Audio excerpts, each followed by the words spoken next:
Bharuch LCB પોલીસની team હાંસોટના ઇલાવ ગામેથી સીમમાં કીમ નદી કિનારે ઝાડીઓમાં જુગાર રમતા 11 ખેલીઓ ઝડપે કર્યા હતા. 3.81 લાખ રૂપિયાની રોકડ તેમજ મોબાઈલ મળી 4,66,000 ઉપરાંતનો મુદ્દામાલ જપ્ત કર્યો હતો. ચોક્કસ માહિતી આધારે એલસીબી પોલીસે દરોડા પાડી ઝડપી પાડ્યા હતા.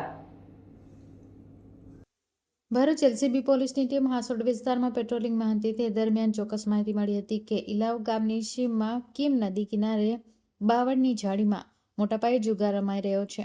જે માહિતી આધારે એલસીબી પોલીસે દરોડા પાડ્યા હતા. જુગાર રમતા કેતન પટેલ, સ્મિતેશ પટેલ, હિમાંશુ પટેલ, રાજેશ વસાવા, વિનોદ પટેલ, ભગીરથ સિંહ અટોદરિયા, દિનેશ રાવળ, ઇરફાન મિયાસિક, રાકેશ પટેલ, ચંદ્રેશ પટેલ અને સંજય પટેલને રંગે હાથે ઝડપી પાડ્યા હતા.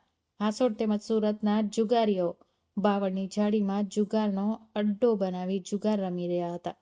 પોલીસે દાવ પર લગાયેલા રોકડા 42,500 તેમજ અગજંતીમાંથી 3,39,000 રૂપિયા તેમજ 11 મોબાઈલ મળી 4,66,500 રૂપિયાનો મુદ્દામાલ જપ્ત કર્યો હતો. તેમજ તમામ જુગારીઓના વિરુદ્ધ હાંસોટ પોલીસ મથકે ફરિયાદ નોંધાવી હાંસોટ પોલીસના હવાલે કર્યા હતા.